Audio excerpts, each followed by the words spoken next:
Olá, seja muito bem-vindo, muito bem-vinda a mais um LecCast. Tema importante, hoje nós vamos falar sobre a inteligência artificial e a ética e em alguns minutinhos eu já vou te apresentar o nosso convidado. Antes, como sempre, um aviso muito breve, aliás, dois. O primeiro é para você, é claro, deixar o seu like neste vídeo e seguir a Lec nas mídias sociais, porque dessa forma você pode ser notificado ou notificada quando os novos conteúdos estiverem no ar. Se você estiver nos acompanhando pelas mídias de áudio, lembre-se de qualificar a LEC, o nosso podcast, o LecCast por aí, e dessa forma você nos ajuda a levar este conteúdo ainda mais longe. E aí, o segundo aviso que eu preciso te dar é que neste exato momento, agora em março de 2025, não sei quando você vai assistir isso, estamos com inscrições abertas para a Compliance Masterclass. Este é um mini curso gratuito com 4 videoaulas, materiais exclusivos para download. Ao se inscrever, você já recebe um e-book muito bacana que acabou de sair do forno. E se você participar de todo o curso, você receberá inclusive um certificado de participação. Então, não dá para perder. Se você quiser saber mais, é claro, estará aqui o link na descrição do episódio e você pode acessar também compliancemasterclass.com.br. Entrando no papo de hoje, quem está aqui comigo é ninguém menos do que Tatal Renksey, que já esteve aqui em outras oportunidades. Ele é criador da consultoria e dos conteúdos do Eticalizando. Tatal, prazer te receber novamente aqui. Bem-vindo de volta ao LecCast. Prazer, Márcio. Muito obrigado pelo convite. E bacana a gente trazer esse ponto que é tão relevante nos dias de hoje, né? A questão da integridade conectada à tecnologia, né? Que cada vez mais faz parte da vida de todo mundo. Verdade, Tatal. E aí, para a gente começar a conversa, a gente tem essa tradição, para quem ainda não te conhece, poder te conhecer um pouquinho, se você puder contar brevemente a sua história e como é que você se interessou por esses assuntos de ética e especificamente ética com essa tecnologia, com a inteligência artificial. Maravilha. Bom, eu sou o Tatal Renksey, eu sou psicólogo e trabalho nessa área de integridade já tem muitos anos. O meu foco sempre foi o comportamento humano, até pela minha formação, então muito menos essa questão jurídica, mas mais o olhar para as decisões, processo decisório, o que a gente entende como certo e errado, como a gente trabalha a cultura. Então, esse sempre foi o meu foco. E ao longo da carreira, eu fui buscando uma série de outras ferramentas que conectassem o ser humano com essa parte da educação para a integridade. Então, eu trabalho muito com essa área de educação e um dos caminhos que eu fui buscar foi a arte, né? Então, a gente até em vários momentos, a gente já conversou em vários momentos da LEC. Acho que se o pessoal vai buscando também vai vendo, né? Coisas ligadas à arte. E esse interesse por tecnologia e inteligência artificial veio a partir do uso que as pessoas têm feito da inteligência artificial para criar arte, né? Então, antigamente a arte tinha um certo glamour, né? Aquela coisa de o sujeito tem que ser criativo, o sujeito tem que ter uma habilidade específica, ele tem que saber desenhar, ou ele tem que saber compor, tem que saber tocar um instrumento, né? E hoje em dia a inteligência artificial ela vem democratizando tudo isso, né? E a gente cada vez mais vai percebendo essa utilização dos recursos da IA em construção de imagens, de música e tal, para o ambiente corporativo. E foi aí que eu comecei a me interessar por esse tema. Eu sou originalmente muito pouco tecnológico, né? Mas quando esse tema começou a flertar ali com a arte, com a integridade, foi que eu comecei a olhar e falei, tem coisa aí. E me abriu os olhos também para outras questões envolvendo integridade. Então foi aí que me chamou a atenção. Não, faz muito sentido, Tatal. E você sabe que de cara você falou um negócio que me vem à cabeça, né? Eu há muitos anos, vou dar não sei se eu deveria falar, porque depois se eu não for com isso pra frente vão me cobrar aqui um dia, mas eu tenho um livro pela metade que eu comecei a escrever e eu deixei ele por lá. E ele ficou tanto tempo parado que hoje em dia eu tenho visto muitos livros serem publicados baseados assim na construção, em sua grande maioria, para não dizer que a pessoa simplesmente apertou um botão e ele saiu, assim, o uso está desenfreado, né, da inteligência artificial para escrever livros. E aí eu parei ainda, eu falei, não, agora eu preciso realmente repensar esse livro, porque se for para realmente terminá-lo, precisa ser um livro que traga coisas que a máquina não vai trazer. Então ele precisa ser muito baseado em histórias vividas, naquilo que realmente eu aprendi, que não está no Google, que não está no chat GPT, que não está por aí. Porque do contrário vai ser só mais um. E você falou do uso na arte, né? É algo que, né, assim, é um dilema que vai esbarrar em vários assuntos, né? Na Hum. escrita, com toda certeza. E aí, para a gente, antes de entrar nos detalhes, eu tenho várias perguntas aqui para você, mas de modo geral, a gente falou da arte, eu falei do livro. Quais são os dilemas aí que você vê de modo amplo que realmente a ética pode ser de alguma forma ameaçada aí pela inteligência artificial ou com o uso da inteligência artificial? Eu acho que a gente tem um número gigantesco de possibilidades a depender do olhar. Tem até um filme, esqueci o nome dele, mas que acho que é Ponto de Vista, que você assiste o filme inteiro dependendo do momento, sob o olhar de alguém, né? E aqui eu acho que a gente vai para a mesma lógica. Então, como usuário, né? A gente vê hoje em dia a inteligência artificial sendo usada para gerar conteúdo, gerar materiais, muitas vezes sem conhecimento prévio, que é o que você estava falando, né? Claro. Então, hoje você tem, e é engraçado, qualquer circulada ali no Instagram, por exemplo, você vai ver um anúncio dizendo: você quer escrever um livro? Eu vou te ensinar como escrever 50 livros em 10 minutos. E aí ele vai te falando, sei lá, uma pessoa que nunca nem cozinhou na vida é capaz de escrever um livro de receitas Claro. veganas, e o cara é o maior comedor de churrasco do mundo. Mas ele consegue escrever, porque aqueles prompts vão te dar as condições dele. Então, do ponto de vista de usuário, eu acho que esses cuidados com você de fato produzir conhecimentos que fazem parte de um conhecimento ou de uma vivência ou de um interesse seu é importante. Claro. Porque hoje é muito fácil você produzir qualquer coisa sem nenhum critério. A gente pode pensar do ponto de vista comercial, né? Então, as empresas que facilitam e geram essas ferramentas de inteligência artificial, né? Elas têm travas, por exemplo, contra eh, eh, problemas de propriedade intelectual, né? Muitas vezes você vai lá, coloca um termo chulo e ela fala: não, não, isso eu não posso criar. Mas aí você dá uma desviada no termo, né? E usa palavras próximas, você consegue chegar no mesmo resultado. Então, todo esse processo da criação das ferramentas também é um ponto interessante. Aí vem as empresas de uma forma maior, né? Qual que é o interesse dessas empresas ao criarem ferramentas preditivas ou é, é, é, preditivas ou generativas, né? Esqueci a palavra. Generativas na inteligência artificial. O que elas querem com isso, né? Isso gera muito dinheiro, é verdade. Mas o que está por trás dessa busca também pelo desenvolvimento financeiro daquela empresa? É só o dinheiro, né? Ou a gente vai fazer algo com os dados, com as informações que a gente recebe a partir disso? Tem governos também, muito governo financiando essa parte de inteligência artificial. Por que um governo tem esse interesse, né? Então, acho que são vários temas que a gente pode ir olhando e que cada um deles vai interferir ou vai ter um impacto na ética de uma forma diferente, obviamente tendo ali uma espinha central que é a possibilidade de você fazer ou não mal ao outro ou à sociedade, né? Então, Claro. o uso ético seria você fazer isso em prol de uma sociedade saudável, sem interferir na sua relação com o ambiente, ou com o meio ambiente, ou com a sociedade de uma forma geral, sem causar nenhum dano a outro ser humano. Agora, será que isso acontece dessa forma? Né? A gente vê aí em escolas, né, pessoas fazendo nudes de colegas. Então, acho que abre um leque gigantesco para a gente falar sobre integridade. Claro.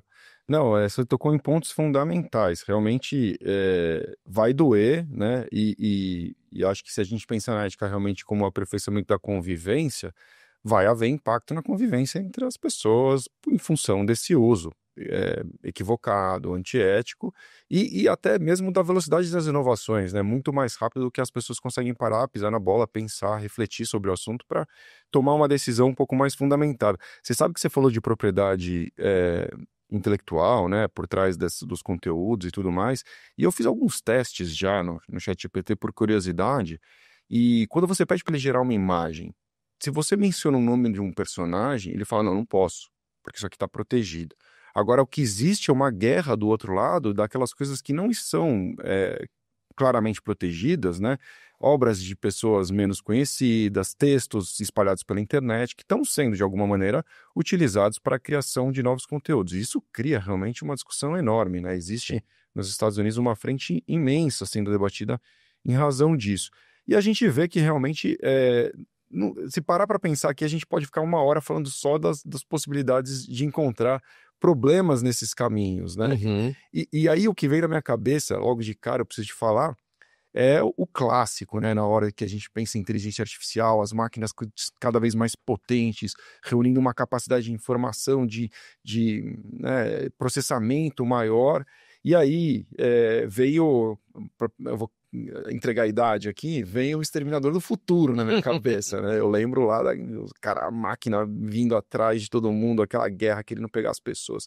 E aí, o que você pensa sobre isso? Claro, a gente está, acredito eu, quero acreditar que a gente está num momento distante de algo parecido com esse, né?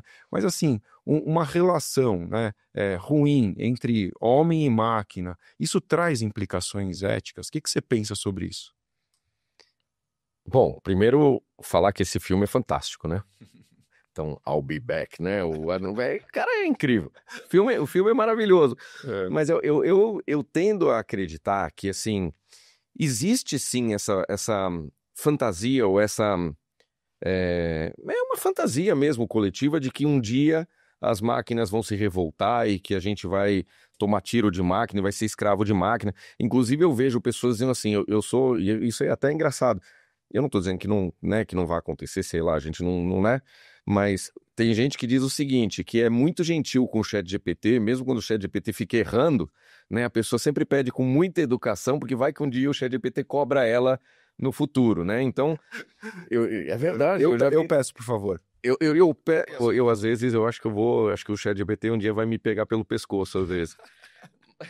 Mas existe essa questão, né, essa fantasia. E de alguma maneira, hoje uma fantasia, né, pelo menos, mas eu acho que de alguma maneira essa visão de juízo final em relação às máquinas, ela faz com que o ser humano também crie de alguma forma uma história, né, completa, não necessariamente real, da sua relação com a inteligência artificial, e isso vai impactando os nossos comportamentos e a nossa aceitação a esses desvios éticos hoje, né? Então a gente fica pensando, bom, o problema vai ser quando a inteligência artificial tiver uma arma e der um tiro na gente. Mas e os pequenos passos que de alguma forma a gente já vai aceitando hoje e a gente não percebe como tão ruins? Existe um teórico que estuda muito o comportamento animal, né? Na verdade ele já faleceu, mas ele dizia o seguinte, que o ser humano, ele não foi biologicamente desenvolvido, a moralidade humana não foi biologicamente desenvolvida para a rapidez do nosso desenvolvimento social. Claro. Então o que ele vai dizer é o seguinte, um leão, por exemplo, você não vê a princípio um leão matando um outro leão só porque quer. Né? Você vai ter uma disputa de território, talvez, ou tá doente, ou isso, aquilo, mas acordei de manhã, não fui com a sua cara, eu te mato, não tem isso. Então, dessa maneira, o leão, por que isso acontece? Porque o leão tem lá suas presas, né, os dentes ou as unhas e tal. Então, o grau de agressividade e de destrutividade do leão, ele foi sendo moldado também a partir da sua evolução genética e tal. O ser humano não. O ser humano, ele não tem, naturalmente, nós somos frágeis. Biologicamente, nós somos muito frágeis. Sem dúvida. Né? Mas a nossa capacidade cognitiva foi levando a gente a uma possibilidade de destrutividade que a nossa genética, biologia e tal, não acompanhou. Então, dessa maneira, a gente vai criando cada vez mais ferramentas destrutivas que fazem, de alguma maneira, o trabalho sujo que nós fisicamente não conseguimos. E como a gente ainda tem uma moralidade minimamente, né, desenvolvida, a gente vai criando etapas que distanciam a destrutividade de nós mesmos. Então, o que eu quero dizer com isso? Por que existe arma de fogo?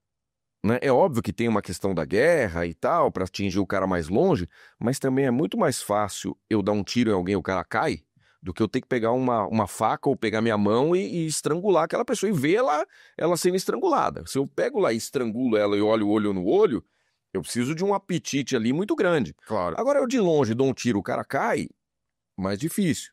Aí a gente começa a pegar os drones. O que é o drone? Tudo bem, de novo, você vai ter uma necessidade menor de pilotos humanos, tá? Mas o que é o drone? Daqui eu pego um joystick e a gente viu agora em guerra, na guerra da Ucrânia, teve ali que viralizou um rapaz, um jovem soldado com um joystick explodindo a Rússia, controlando como se estivesse jogando, sei lá, Top Gun num Atari, sabe? Então, assim, e ele destrói, mata pessoas. Bomba atômica, a mesma coisa. Um botão se acaba com o mundo. Então, essa capacidade intelectual que o ser humano possui, como a moralidade não foi se desenvolvendo com igual força, a gente vai criando ferramentas que nos distanciam daquilo que a gente deseja fazer ou, de alguma maneira, busca fazer e que geram um impacto altamente destrutivo. E por que eu estou te falando isso? Porque a inteligência artificial, de alguma maneira, também tem isso, né? Claro. Eu vou criando, a partir de um prompt, coisas que vão causar danos a outros, sem que, de fato, eu tenha que sujar as mãos. Né? Eu consigo fazer o que eu quiser hoje, né? Desde montar uma imagem de alguém que eu quero prejudicar, eu posso fazer, né? O céu é o limite. Então eu acho que a gente tem que ter esse cuidado em relação à tecnologia, algo que talvez tenha que vir de fora. Quando eu falo de fora, são organizações, são grupos, coletivos, né, que vão delimitando o que pode ou não pode, o que deve ou não deve, qual o limite que uma empresa vai ter para lucrar com isso, né, para coletar dados. A gente viu há pouco tempo gente vendendo a íris ali e nem sabia o que estava fazendo, né? Então, não, eles pediram para tirar foto do meu olho, explicaram, eles falaram alguma coisa, mas eles não entendem. Não foi explicado de uma maneira que gerasse de verdade um interesse de que o outro entendesse o que estava fazendo. Claro. Né? Então, tudo isso eu acho que merece o cuidado quando a gente fala de tecnologia hoje em dia. Tatal, achei muito interessante isso que você falou, cara. Então, quer dizer, é muito mais fácil eu dar um tiro do que eu enfiar uma faca numa pessoa. Então, existe ali, na arma de fogo, um instrumento facilitador para eu cometer algo equivocado, um homicídio. A distância, né? A distância, enfim, facilita. De muitas formas facilita. Seja porque é menos, né, truculento da minha parte, seja porque a pessoa está longe, eu não preciso sequer me dirigir a ela. E aí você se refere a IA como um instrumento que pode ser usado dessa maneira, da mesma forma. Pode fazer muita coisa boa. Pode. Mas também pode, eventualmente, ser um facilitador para que pessoas façam coisas ruins, como, por exemplo, um deepfake de alguém, algo nesse sentido. Sabe o que eu lembrei? Naquele dilema do trolley, que todo mundo fala bastante, tem um exemplo, não sei se você lembra disso, mas tem um exemplo que fala da diferença de puxar uma alavanca ou empurrar uma pessoa na frente do trolley, não? Coisa assim. Isso. É parecido com isso, né? Empurrar um ser humano na frente do trolley para interromper a passagem dele na hora que ele vai acertar a outra pessoa é muito cruel, é muito difícil. Então, a maioria das pessoas se nega a fazer uma ação como essa. Agora, se eu tenho uma chave que simplesmente vai matar uma pessoa ou 5 pessoas, eu tenho a tendência de tomar uma decisão e realmente escolher um caminho, né? Então, nesse caso, a alavanca, um facilitador, talvez, para uma tomada de decisão difícil que leva para um resultado que pode ser catastrófico, né? A morte de alguém nesse caso. E aí, você mencionou algumas coisas interessantes. Por exemplo, você falou dessa etapa dos pequenos passos, mas antes dela, você sabe o que me ocorre? Me ocorre o seguinte, por exemplo, né? Quando o Steve Jobs subiu no palco e apresentou o iPhone para todo mundo, ninguém tinha aquela necessidade, porque não existia aquilo, né? Da mesma forma que quando surgiu o carro, as pessoas queriam cavalos mais rápidos. Tá tudo certo. A gente não sabia que a gente ia virar dependente dessa maquininha que está no bolso de todo mundo, né? Que hoje em dia é um computador pessoal à sua disposição. E ele trouxe ali uma novidade importante e construiu na nossa cabeça uma necessidade. Hoje é algo indispensável. Queria que você falasse um pouco sobre isso. Você acha que, no momento que a gente está vivendo hoje, as empresas criam, de alguma forma, esse caminho para que a IA se torne indispensável na nossa vida da mesma forma? Você acha que uma sequência? E aí, claro, aí sim eu queria entrar nesses pequenos passos. Você acha que esses pequenos passos vão levar a essa conclusão num futuro próximo de que realmente isso é indispensável, a gente não tem um plano B? Com certeza. O que eu penso sobre isso é o seguinte. Primeiro, quando a gente volta nessa história do homem e da máquina, né, da guerra, como é algo que tem um quê de fantasioso, a gente começa a tratar isso como sendo teoria da conspiração, né? Não, você é maluco, a arma não sei o quê, da máquina, não, isso não existe. Mas onde que está o grande problema? É no final desse processo da utilização da IA que vira a dependência. Então, quando você fala da guerra entre o homem e a máquina, eu acho que a guerra do homem e a máquina vai ser na geração do produto inteligência. Como é que eu vou chegar nisso? Primeira coisa, uma empresa, para que ela faça com que as pessoas, de fato, como fizeram com o carro, né, comecem a utilizar a inteligência artificial, que já foi feito e vem sendo feito, é a normalização. Então, utilizar a inteligência artificial tem que ser simples, tem que ser fácil, tem que ser bacana e tem que gerar algo que nós queremos utilizar. Né? Então, por isso que cada vez mais as empresas vão fazendo um ChatGPT que te ajuda a escrever um livro, ou ajuda você a fazer um desenho legal, ou ajuda, sei lá, você fazer um vídeo onde o teu gato incha e sai voando. Então, tudo isso é muito bacana, é gostoso de usar. De graça. De graça, ou às vezes você paga pouco, né? Então, quando a gente tem essa relação com a inteligência artificial, isso vai trazendo para nós uma percepção de que isso é normal. A gente quebra essa ideia de que a máquina vai matar o homem. Não, vai matar o homem. Você tá, né? É simples, é gostoso, é bacana. Essa normalização, que se torna uma naturalização, a gente passa a ter isso no nosso dia a dia, vai gerar uma dependência. E essa dependência começa a trazer para a gente alguns problemas. De uma maneira grosseira, para pensar na escrita que as pessoas têm. Hoje em dia as pessoas escrevem muito mal. E muitas vezes a gente pega textos de pessoas até estudadas, com erros gramaticais grotescos, ortográficos grotescos. Por quê? Porque quando a gente escreve ou no Word ou num WhatsApp, por exemplo, ele corrige. Claro. Então, se o cara vai escrever, sei lá, qualquer coisa, escola, né? Como no exemplo de uma... Aí eu falando da minha idade, né? De uma antiga apresentadora de televisão que falou I de escola. Se você escreve I de escola no negócio, ele vai corrigir. Claro. Então, você já não tem mais esse... Então, a gente vai jogando para a tecnologia a responsabilidade de correção dos nossos erros. Onde a gente chega nisso? O grande ponto é, quanto mais a gente normaliza e delega para a tecnologia essa responsabilidade, mais ignorantes nós vamos ficando. Menos habilidades a gente vai tendo.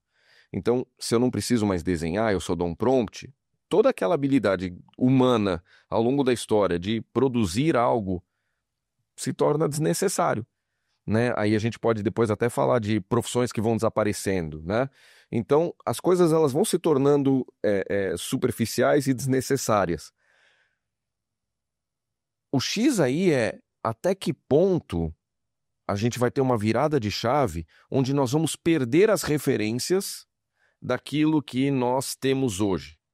Então, hoje, se a gente olha para uma resposta do ChatGPT e você acha ela esquisita, você olha e fala, não, peraí, deixa eu procurar no Google. E o Google não vai te dar uma resposta necessariamente de A, apesar que agora já está dando, mas ele vai falar, olha, segundo tal teórico, é isso, é aquilo, tá aqui um livro, vai na Amazon, compra o livro, aí você olha, legal. Mas e daqui a algumas gerações? Se a gente continuar delegando as responsabilidades, o conhecimento, a tomada de decisão, os bancos de dados e informações para IA, pode chegar, e aí eu acho que é o grande risco, pode chegar um momento onde a gente já não tem mais referência de onde buscar. E aí a gente de fato vai ser dependente totalmente de um resultado gerado por inteligência artificial, que pode ser errado, que pode ser enviesado. Então, até mais do que olhar e falar assim, a inteligência artificial ajuda na contratação, mas tem um viés de não contratar pessoas que estudaram em tal faculdade. Isso é um problema? É. Mas ainda hoje a gente consegue olhar e falar, peraí, mas por que não contrata quem estudou nessa faculdade? E quando a gente perder essa referência? E a gente for levado sem nenhum critério para um lugar que a gente não necessariamente sabe onde é. Aí a gente volta na questão de quem é o dono dessa inteligência artificial e por que criou aquela ferramenta daquele jeito. Claro. Né? Então eu acho que é aí que a gente começa a ter um problema, quando a gente perde a referência. E essa, na minha visão, é a verdadeira guerra do homem com a máquina, é a guerra do conhecimento. Né? Enquanto a gente ainda detém conhecimento, a gente ganha a guerra. Quando a gente perder o referencial de conhecimento, aí a gente não dá nem mais para recuperar. Não tem aquelas bibliotecas antigas que foram destruídas e a gente nem sabe o que tinha lá dentro? Claro. Né? É isso. De onde veio? Não sei. Tá aí, o ChatGPT tá dizendo que é tal coisa, você acredita. Né? Tem um exercício que até recomendo as pessoas fazerem, mas que é o seguinte. Bora. Coloca, por exemplo, lá no ChatGPT, escreve lá. Fale sobre a teoria de Maslow. Né? E o ChatGPT vai começar a escrever, pirâmide de Maslow, não sei o quê. Só que o Maslow nunca escreveu pirâmide. Nunca na vida ele escreveu, aqui é a minha pirâmide. Ele não fez isso. Mas o ChatGPT vai dizer que a pirâmide é de Maslow. Por quê? Porque ele vai sendo alimentado por... Só que se você não tem esse conhecimento, você vai reproduzir. E se você cruza com alguém que já leu o Maslow inteiro e vai dizer, mas Maslow nunca escreveu pirâmide? Né? Não, mas o ChatGPT disse. Agora, a pessoa que escreveu lá no ChatGPT sobre Maslow faz esse exercício. Maslow escreveu sobre pirâmide em algum momento? Logo mais o ChatGPT vai falar, desculpe. Ele fala, desculpa. Né? Me equivoquei. Só que se você não tem esse conhecimento, você vai aceitar. Sim. É aí que está o problema. É quando a gente não tem o conhecimento. Quantas e quantas vezes a gente pergunta sobre coisas que a gente domina, ele dá uma resposta errada e a gente fala, não é isso. Desculpa, eu errei. Mas ele só pede desculpa porque errou, porque você sabe do que você está falando. E quando você não sabe?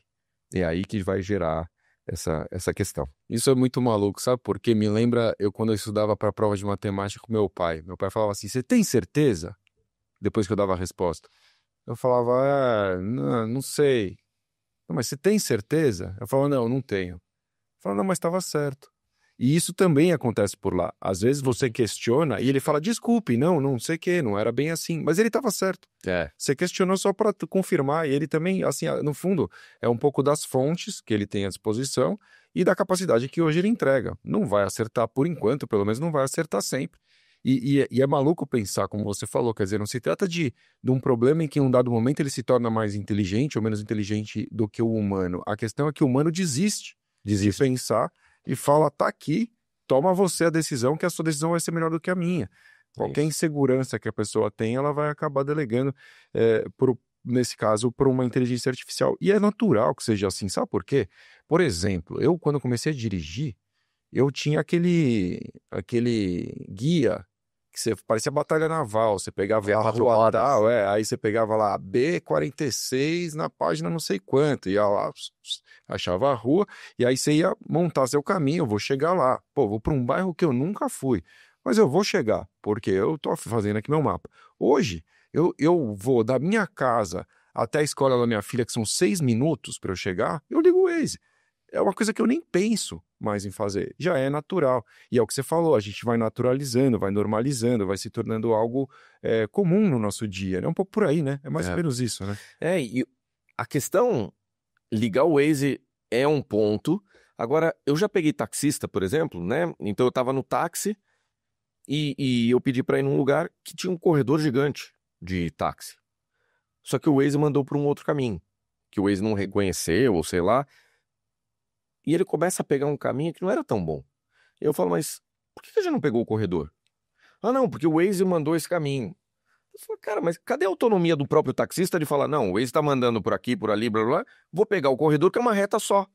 Não, já não se pensa mais, né? E é aí que tá o problema. Claro. Né? O taxista, ele até pode olhar e falar assim, o Waze tá mandando esse caminho aqui, mas posso sugerir um negócio? Pega a 9 de julho daqui de baixo até não sei aonde, que você chega e a gente vai de corredor.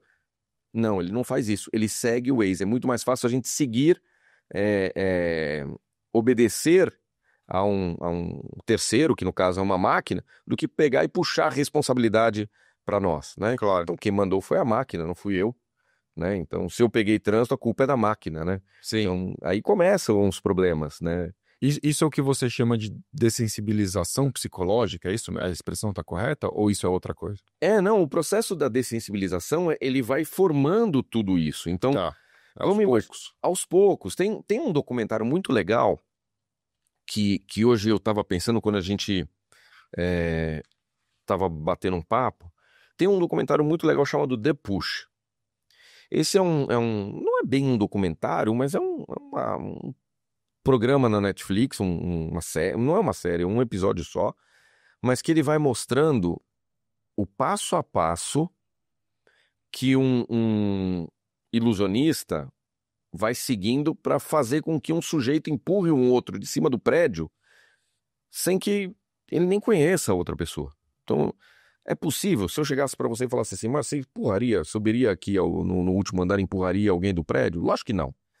Mas a questão é, lógico que não, porque a agressividade que a gente estava falando, né, da moralidade, do leão e tal, é muito grotesca. É uma coisa muito grande, muito aversiva, de uma vez só. Então, você empurraria? Não, acho que não. Agora, quando você vai construindo isso passo a passo e vai tornando cada uma das etapas aceitável ao ser humano, vai chegar uma hora que você é capaz de empurrar alguém, sim, como consequência de uma cadeia de outros fatos. Então, eu acho que o processo da dessensibilização acaba indo por aí. Você entregaria todos os seus dados? Você mataria um feto de um futuro filho seu só porque ele não é perfeito? Óbvio que não. É óbvio que não. Né? Então, se você descobrisse que, sei lá, a sua esposa está grávida e o feto não tem a chance de viver 200 anos, você mataria ele? Lógico que não. Que coisa absurda. Hoje, o problema é que quando a gente começa com um passinho, então você começa a delegar para o ChatGPT as suas informações, aí depois você vai lá e cria imagem, aí você vai fazendo. Aí tem hoje, que foi falado num Mastermind, né? Uma ferramenta que ajuda você a cobrar os teus filhos de fazer lição de casa, né? Então, você vai indo passo, mais um passo. Então, agora já não sou mais eu o responsável para o meu filho fazer lição de casa. É a própria inteligência artificial, né? Aí tem outra inteligência artificial que vai dizer o que seu cachorro pensa de você. Sim. Legal, então... Mas quando eu tô vendo o que meu cachorro pensa de mim, que parece uma coisa muito fofa, eu também tô dizendo o que eu penso do cachorro, se o cachorro pensa de mim certa... o cara é fraco, né? Eu mando na casa e o cara é um bobão ali e eu faço o que eu quero. Para onde vão esses dados? O cara é um bobão. Então, o passo a passo, a passo a passo, vai fazendo com que a gente tenha gosto pelo processo, né? Ceda as informações que a empresa julga que são importantes para ela, Claro. a partir de uma manipulação do cenário. Ela não vai te dizer, eu quero saber se você é fraco ou não, né? Ela vai te dizer, olha, vamos ver o que seu cachorro acha de você. E aí ela vai conseguir, lógico, eu tô fantasiando um pouco, mas... Claro. E quando você perceber, em algum momento a gente vai chegar na ideia de que a sociedade tem que ser mais forte, né? E para a sociedade ser mais forte, e se você matasse o feto que está na barriga da esposa porque não vai viver 200 anos? Aí parece justificável.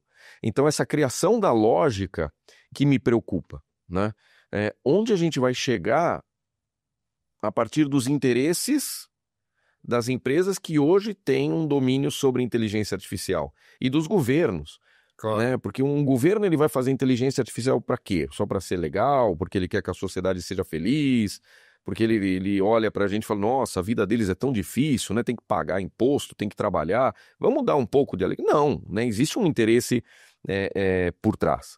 Claro, assim, até pensando nisso, se a gente fosse dar um exemplo aqui forte, né? Imagina, por exemplo, o que teria sido Hitler com uma inteligência artificial na mão, que teve que criar uma narrativa enorme de convencimento aos pouquinhos ali, para que as pessoas se convencessem que aquele era o caminho correto, mas não, agora ele tem uma inteligência artificial poderosa na mão, é um caminho perigosíssimo, né? Sim, e quando a gente olha o Hitler, que foi um excelente exemplo, né, existe uma história, pensando na arte, e a gente pode até fazer essa conexão com a arte da inteligência artificial, onde Goebbels, o primeiro filme que ele fez, antissemita, era um vídeo que comparava os judeus com ratos, com esgoto, e tinha que matar os judeus.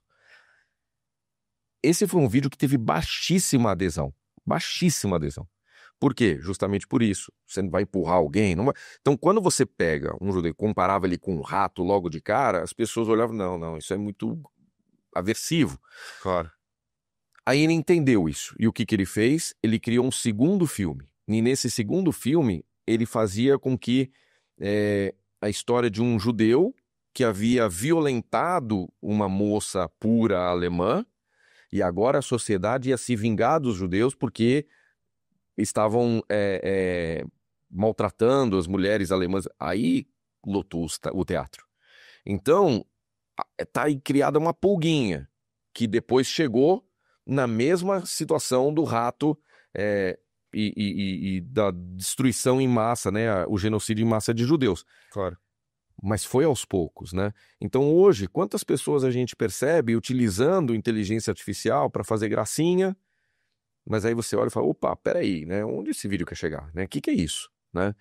Fazer crítica política, fazer críticas em relação a povos dos mais diversos, né? Então a gente pega agora, até mesmo essas questões de guerra de hoje em dia, né? Você começa a ver montagens, manipulações que a princípio parecem inofensivas, mas que não são. Tem um meme, por exemplo, um meme não, como é que chama? Um ícone, um desses desenhos de WhatsApp. Uma figurinha. Umas figurinhas de WhatsApp, por exemplo, que são amplamente divulgadas do Hitler fazendo coraçãozinho. Sim. Então, assim, o que é isso, né? Se não uma tentativa de normalizando e naturalizando a figura do Hitler novamente. Ah, todo mundo vai, manda lá o Hitler fazendo coraçãozinho. Claro. Né? Então aí a figura do Hitler já tá lá. Qual é o próximo passo? Qual é o próximo passo? Então, as coisas elas parecem... Eu não tô dizendo aqui que a gente tem que ter aquele pensamento de teoria da conspiração, Sim. tudo é um risco, um perigo. Sim. Mas é o uso crítico disso. Então, se você olha, por que essa pessoa tá postando isso? Por que usar Hitler de uma maneira dessa? Se o cara é tão abominável, Sim. né? Será que não tinha outra figura? Então, já que se usa, talvez alguma coisa tá por trás, né? Não vale a pena perpetuar isso. Então não manda, né? Sim. E aí que começa. Eu acho que essa dessensibilização é dessa forma. Você vai expondo aos poucos as pessoas para que elas percam a crítica, né? Se você pensar, né, naquelas pesquisas que mostram a porcentagem de pessoas que já acreditam que o Holocausto nunca existiu, daqui a pouco o cara tá mandando a figurinha do Hitler com um coraçãozinho, é um carinha lá qualquer da história, não é nada relevante, então eu acho que é perigoso mesmo. Mas aí eu quero te pegar numa situação difícil agora, porque, claro, estamos falando aqui de problemas, dilemas éticos, a gente não tá aqui para tacar pedra só, e tem muita coisa boa na inteligência artificial, assim, diagnósticos fantásticos em minutos que levou, sei lá, eram anos tentando encontrar um diagnóstico de uma pessoa, em 7 minutos ela cruzou a quantidade absurda de informação, chegou num diagnóstico. Então, só um exemplo aqui para lembrar que tem muita coisa boa. Sim. A pergunta é, como que a gente convive com isso? Quer dizer, na sua opinião, como a gente leva essa sociedade hoje que está conhecendo isso pela primeira vez, né, dessa maneira, com um uso desenfreado da inteligência artificial, por um caminho bom, quer dizer, para que a gente possa se valer dos benefícios, né, não ficar simplesmente com medo, com receio, ou travar demais, talvez, o desenvolvimento, que é uma preocupação importante, né, travar o desenvolvimento da tecnologia, para que a gente possa ter, novamente, uma vida melhor, uma convivência melhor entre as pessoas. Eu acho que para isso acontecer, e até fortalecendo cada vez mais a integridade, o ser humano ele tem que se desenvolver em paralelo à inteligência artificial e não em dependência da inteligência artificial. Então, se eu sou um médico, por exemplo, eu vou estudar cada vez mais diagnósticos diferenciais, cada vez mais doenças, cada vez mais... E a inteligência artificial ela vai ser minha aliada nesse processo. Existem coisas que talvez eu não tive tempo de estudar, ou não... A gente não estuda tudo, não conhece tudo, então a inteligência artificial vai me jogar ali uma ideia. Será que não é aquilo? Né? Tá com cara. E aí eu vou confirmar. Né? Não aceitar de uma forma absoluta, mas eu vou confirmar, opa, realmente, teve até um caso agora, né, de uma pessoa, uma criança, eu li isso outro dia, de uma criança que depois de não sei quantos anos de sofrimento, né, que tinha dores todos os dias, a inteligência artificial encontrou o porquê que ela vinha tendo dores, mesmo tendo passado por vários médicos. Então, eu acho que isso é importante e é fundamental, e tem muita coisa legal, sim, desde que a gente continue o desenvolvimento intelectual e moral humano. E não delegue. Eu acho que a grande chave aqui é a delegação de responsabilidade e a delegação de conhecimento. Se a gente delegar, a gente vai ter um grande problema no futuro que vai gerar a guerra das máquinas, que eu não acho que vai ser com tiro, mas vai ser do ponto de vista de condução do comportamento e da sociedade. Agora, se a gente utilizar a ferramenta sem dar o poder a ela, aí eu acho que a gente vai ter um futuro realmente brilhante. O que a gente precisa fazer? Eu acho que o ser humano ele vai ter que ampliar cada vez mais o seu conhecimento, em um papo como esse e vários outros, em relação a uma visão crítica da IA. Até para a gente chegar e falar para um Google, para um sei lá o quê, para que empresa, bom, qualquer empresa que hoje, né, sem citar Claro. nomes, mas que trabalham com IA, fala assim, não, esse é um limite que eu não quero passar, eu não quero te dar essas informações, eu não vou usar essa ferramenta, Sim. né? Eu estou entendendo que o que você quer não é legal, então não vou usar. Então, não depender também de órgãos reguladores somente, mas a gente olhar e falar, mas por que você quer uma foto da minha íris? Qual é o teu negócio? Sim. Né? Me explica melhor. E não aceitar porque eu vou te Clica aqui. pagar Então, R$ 250. Não, para que você quer isso? Então, quando a gente começa a olhar para isso e fazer um uso em paralelo, eu acho que a inteligência artificial tem muita coisa boa. Até na produção de conteúdo, a gente falou aqui de tá. criar desenhos, eu uso muito, mas eu sei o que eu estou pedindo, eu sei o que eu quero, eu sei o que eu não quero, Sim. né? Eu sei onde eu quero chegar e não qualquer coisa, né? Cria a imagem de um ratinho, não sei o que, pronto, e usa para qualquer coisa, né? Se a gente usa como um complemento, é muito legal, é muito Sim. bom. Você tem uma ideia pronta na sua cabeça, você quer ilustrar, você vai usar como recurso. E quando você fala de não delegar, isso é realmente muito importante, né? Não delegar, principalmente as decisões, ou 100% das decisões para a IA, é algo que a gente tem que refletir, principalmente do ponto de vista de responsabilidade, como você colocou. E o que vem na minha cabeça nessas horas é a história dos carros autônomos, né? Hoje, com essa capacidade, eles estão tomando decisões o tempo inteiro, com um volume absurdo de informações, câmeras espalhadas pelo carro inteiro, e já, obviamente, vai haver acidentes. Todos os dados provam que, ou demonstram até aqui, não sei se comprovam de uma maneira definitiva, mas que o número de acidentes é muito inferior. Mas num dado momento, você ou alguém da sua família, seus amigos, pode ser atropelado por uma decisão tomada pelo carro. E no final, quem é o responsável por isso? É o carro, né? É a inteligência artificial que está ali tomando decisão, ou é quem instruiu aquilo, ou é quem tomou a decisão de colocar aquela inteligência artificial no carro para tomar a decisão? Não é algo simples de resolver, né? Não. Não, até porque, primeiro, isso. Eu acho que quando a gente olha para essa situação, muitas vezes também a gente espera da máquina algo que nós, seres humanos, não somos capazes de dar. Sim. Então, quando a gente pergunta, né, você prefere que atropele uma velhinha ou um cachorro? Ah, eu acho que o cachorro, porque a velhinha é um ser humano. Tá bom, aí começa. Esse é o seu cachorro. Ah, não, o meu cachorro não. Então, a gente também, né, vai viver dilemas e é capaz de o cara atropelar a velhinha para salvar o próprio cachorro. Sim. Então, essa perfeição de uma decisão ética, ela não vai existir nunca, né? E a gente tem que aceitar isso. Então, vão acontecer acidentes, a gente vai ter problemas, vão ter uma série de consequências. Agora, como essas decisões são criadas e são tomadas também são importantes, porque quando a gente vê lá aquele teste do MIT e um monte de gente ao redor do mundo tomando decisões de atropela esse ou atropela aquele, existe, primeiro, uma leitura também desse teste por país ou por tipo de, né, existe uma estratificação desses testes, então você tem uma visão global, né, então a maioria das pessoas pensa isso.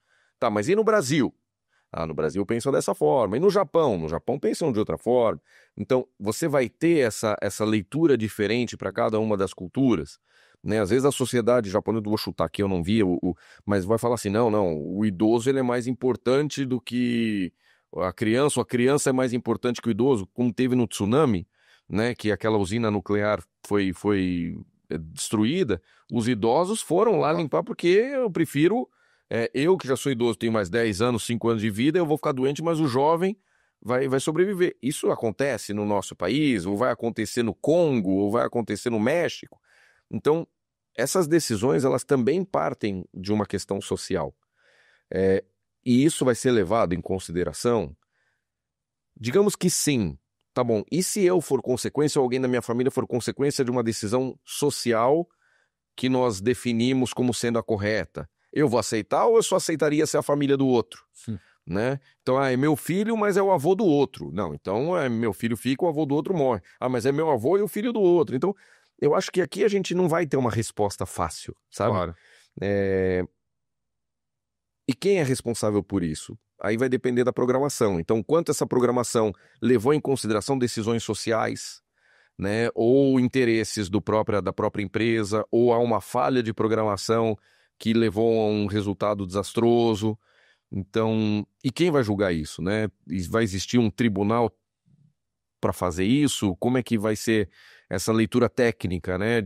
Não, aqui houve uma falha na programação, então é o engenheiro que fez. Não, aqui é uma falha da sociedade que achou que aquilo era melhor, agora está vendo que não é, né? Então a sociedade é a culpada. Então eu acho que a gente vai entrar em discussões bem interessantes.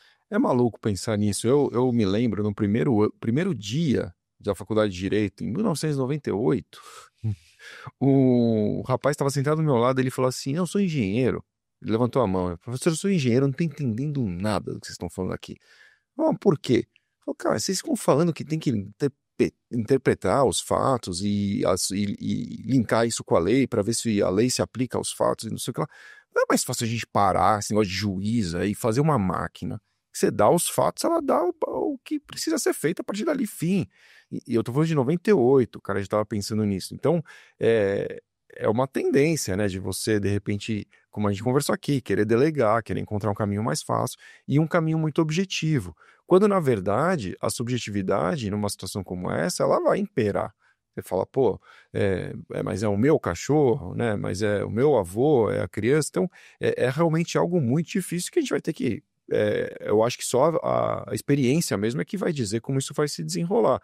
Agora, do ponto de vista macro, o que eu imagino é que os números vão acabar demonstrando que, num caso como esse do carro, de modo geral, os acidentes são menores e dessa maneira, pô, faz sentido a gente continuar investindo nisso. Uhum. Aliás, não é mais futuro, né? Tá cheio de lugar por aí que você já pede um Uber. Sim. E que, inclusive, olha como é maluco, muitas pessoas preferem uma mulher sozinha, num lugar, sei lá, perigoso, tá? Eu quero um carro autônomo, não quero que de repente venha um motorista que possa ser mal intencionado, né? Sim. Então, é muito maluco mesmo. O que pode ser ótimo, né, também, do ponto de Tem vista outro de segurança, tem outro lado, né? Então é isso, eu prefiro um carro autônomo que um motorista que vai saber para onde vai me levar. Exato. Então Outro dia teve um cara que ficou preso dentro do carro, girando em círculos, não sei se você viu isso. Não. Ele teve que chamar a empresa lá e falar, pô, eu tô aqui atrasado aqui, o carro só girando e não parava com ele. Mas vai acontecer também, né? Quer dizer, não é só de alegrias aí que a gente vai viver. E aí, como não é realmente só do lado bom, que eu não posso deixar de te perguntar, até para a gente começar a caminhar para o nosso encerramento, é o seguinte. Uma das coisas que mais se repetem quando a gente fala de inteligência artificial, em qualquer episódio por aqui, é assim, eu vou perder meu emprego ou não vou perder meu emprego? Né? É a relação da inteligência artificial com a substituição das pessoas. De modo geral, eu quero acreditar que ao longo do tempo, a gente colocar as pessoas para fazer um trabalho crítico, um trabalho que a inteligência artificial não faça, tende a ser melhor para todo mundo, inclusive para as pessoas. Só que hoje, no D0, se a gente parar e falar assim, não, vamos olhar para quem realmente tem potencial de substituição pela máquina, né? Uma pessoa que faz um trabalho repetitivo e realmente com muita facilidade será feito agora em segundos por uma máquina, aquilo que ele levava um mês para fazer. Como fica do ponto de vista do convívio social, né? O que a gente faz com tanta gente que está num cenário de realmente potencial substituição por uma máquina? Você acha que isso é uma preocupação ética relevante? A gente tem que olhar para isso? Você acha que as empresas que estão no desenvolvimento disso, ou as empresas que estão no uso dessas novas soluções têm que se ocupar com isso? Ou é uma coisa meio, por exemplo, do cobrador que tinha dentro do ônibus e que de repente fala, pô, mas não precisa mais do cobrador. Aí, pô, mas o que eu faço com o cobrador? É mais ou menos isso, se você parar para pensar, né? Uhum. É muita gente que pode perder o emprego de uma vez só. O que você enxerga dessa confusão que se forma em torno do emprego substituível? Eu acho que isso não é só responsabilidade, por exemplo, das máquinas. Eu acho que isso sempre existiu, mesmo se a gente considerar a indústria, né? linha de produção e tudo mais, mas antes disso, ou em paralelo a isso, né? Quantas vezes a gente vê em países mais desenvolvidos produtos super baratos e serviços caros? Por quê? Porque tem serviço que ninguém quer fazer, Verdade. né? Aqui no Brasil, o serviço é mais barato e o produto é mais caro. Então, por quê? Porque tá cheio de gente para fazer. Então, no Japão não existe aquela figura do sujeito que limpa a rua, né? Que vai lá pegar o lixo na sua porta e vai levar para o caminhão. Não, você que leve, né? O caminhão passa e recolhe automaticamente a lixeira. Então, eu acho que tem aí algumas questões que sempre existiram. Claro. Agora, quando a gente fala da inteligência artificial e da tecnologia cada vez mais presente nas empresas, eu acho que aí é uma das questões que entra no S interno do ESG, né? É responsabilidade, sim, da empresa, na minha visão, desenvolver os seus colaboradores das mais diversas formas, seja até mesmo dando supletivo, muitas vezes, né? Para que as pessoas consigam, sim, se readaptar a novos trabalhos, ou se desenvolver para novos trabalhos. Fazer uma substituição pura e simples, eu acho que vai contra tudo aquilo que a gente vem falando sobre integridade e as empresas vêm levantando bandeiras de ESG. Bacana, mas o que você de fato está fazendo, né? Tem o curso de ESG aqui na LEC, e uma das discussões que tivemos ali foi justamente o que é de fato esse social, qual é a responsabilidade de uma empresa na sua relação com seus colaboradores. E quantas vezes a gente vai ver a empresa falando, não, mas aqui, por exemplo, nós oferecemos plano de saúde com suporte psicológico. Poxa, que ótimo, né? Você me adoece e agora você me trata, né? Eu prefiro muito mais não ser maltratado e viver feliz e não ter apoio psicológico, né? Claro. Então, assim, é o apoio psicológico que é o social interno de fato, ou é você começar a investir em educação, investir em outras atividades? A gente vive em um país onde muitas vezes a pessoa vai para a escola, mas sai um analfabeto funcional, né? Não sabe fazer conta. Verdade. Você chegar, a empresa chegar, por exemplo, e falar, ó, então, mas agora eu tenho uma inteligência artificial preditiva, com isso eu elimino não sei quantos trabalhos, eu tenho uma inteligência X ou Y tal, eu elimino mais algumas. Bom, se você não estudou para ocupar os novos cargos, é uma pena. O que você, como empresa que se preocupa com a sociedade macro e micro, está fazendo para que esse sujeito se readapte ou conheça novas atividades dentro ou fora da tua empresa, inclusive? Às vezes você vai olhar e vai falar, não, aqui, cara, não vai ter espaço, né? Então, infelizmente, nós vamos trocar todo mundo por inteligência artificial. Mas eu estou te abrindo aqui 20 possibilidades, 5 possibilidades, 2 possibilidades de novos empregos que eu vou te formar em parceria com o Senai, em parceria com o Senac, em parceria com sei lá quem, e você vai estar preparado para fazer isso em outro lugar e eu te ajudo na recolocação, né? Ou, sei lá, ou você vai continuar trabalhando aqui em outra atividade. Eu acho que isso sim é responsabilidade da empresa, né? Não trocar para manter os empregos, mas é preparar as pessoas para novos passos. Eu acho que isso sim é importante. Não, sem dúvida nenhuma, é muito importante, é uma preocupação real, né? Não é. Eu tendo a lutar contra quando a gente começa a falar, por exemplo, assim, o profissional de compliance vai ser ameaçado pela inteligência artificial. Acho mais difícil. Departamentos enxutos, as pessoas com, né, um nível crítico bem alto, com um olhar de recomendação, né, assim, sobre como agir ou não, de acordo com riscos.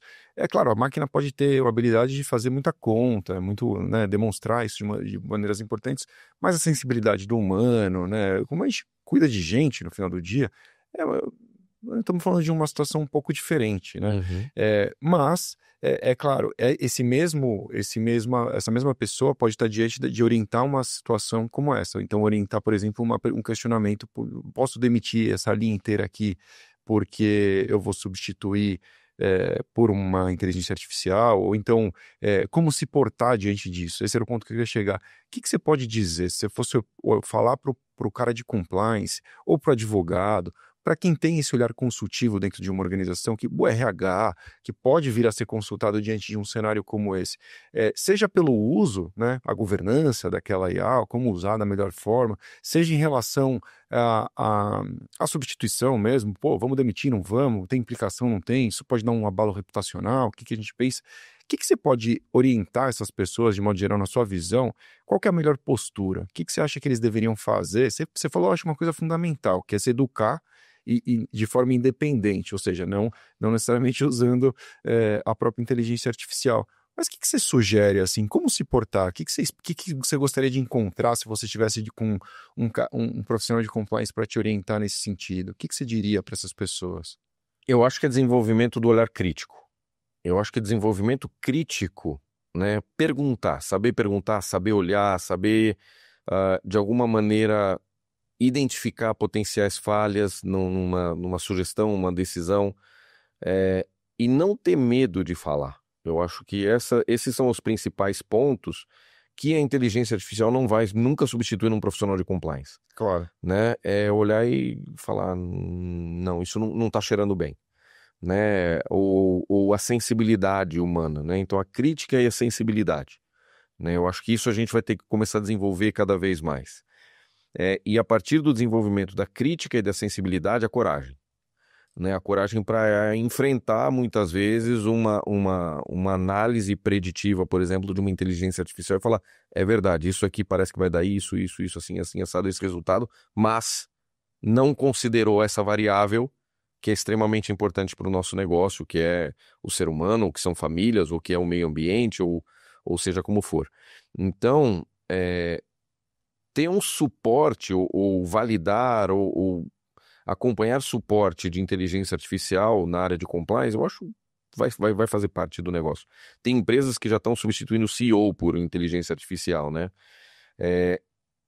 Mas é ter esse papel de coragem, de ter crítica, de olhar e falar, isso não tá legal.